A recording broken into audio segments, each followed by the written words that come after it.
Okay, so we're going to take a look at using Google Sites to create our portfolio here. So we're going to start on Google and go to Google Drive. Okay, now I just so happen to be kind of organized here. So I have a school folder and I have an old folder I made in 6th grade because now I'm in high school. And I'm going to go ahead and call this 12th grade. Okay. It's good to organize it by year. Because everything's different every year, so go ahead and click create. Okay, and then double click 12th grade, and we're just going to go to new. Okay, so we want to access all things Google Apps from Google Drive. So don't go to Docs, don't search Sheets, don't search Sites, nothing. Just go straight into, using the square menu, go straight to Google Drive and then access it from there. Okay, so we're going to go into our folder, click new, go to more, click Sites. And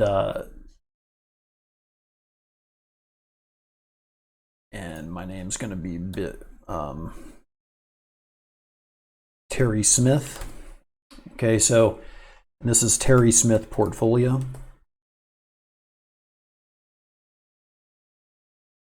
Okay, so we're going to rename it right off the bat, rename it. So then basically if I reload my page here, I see, or I don't even reload it, I see Terry Smith portfolio. Okay, so we're going to go ahead and initially we're going to pick a theme. I'm going to choose Diplomat. Actually, I'm going to choose Aristotle. No, I'm going to choose Level. I can't decide. Okay, you decide. All right, so we're going to go ahead and change the image, and I'm just going to go ahead and select an image. And select. Okay, so we have our initial page, right? We have a title. Okay, and I'm going to title my home page just Introduction. Okay, and then we need to make a few more pages, right? So we're going to go ahead and click Pages, and we're going to add a letter of introduction.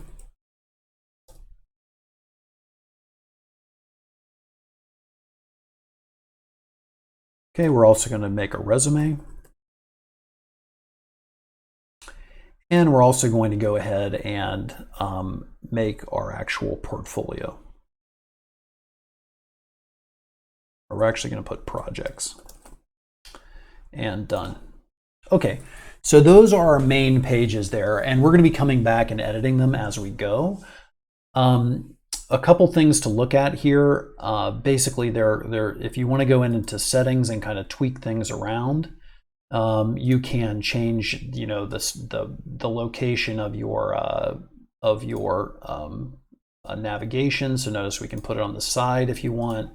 There's just a lot of different things you can do in here. Just feel free to go in and take a look. Okay.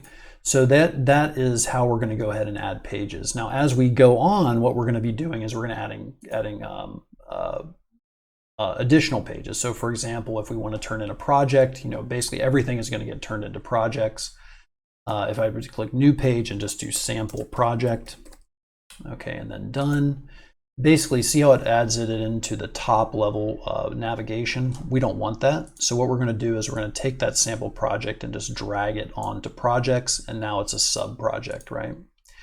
The other thing that I can do here is it's very hard to transfer content from one site to another.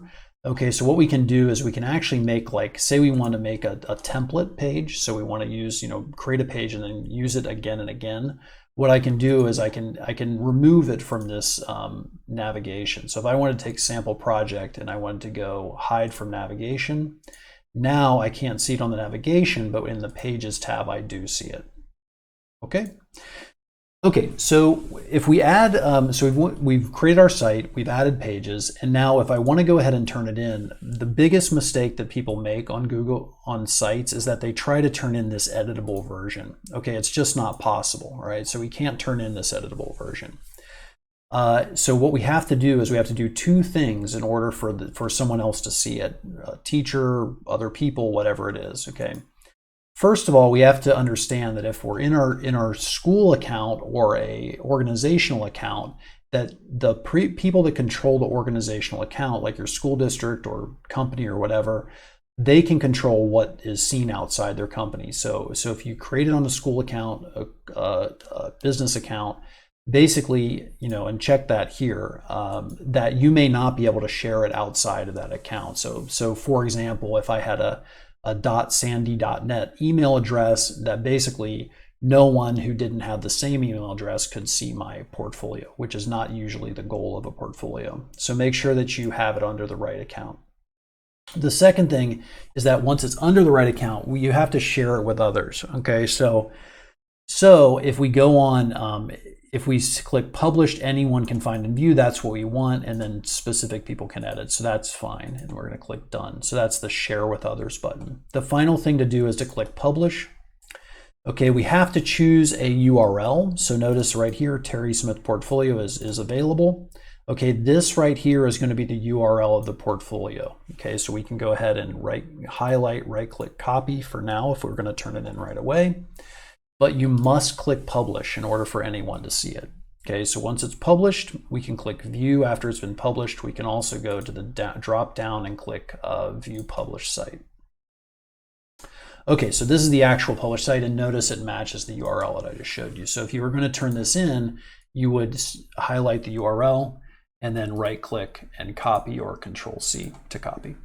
Okay, so that is how to create your Google site very quickly and then add pages into it. Best of luck.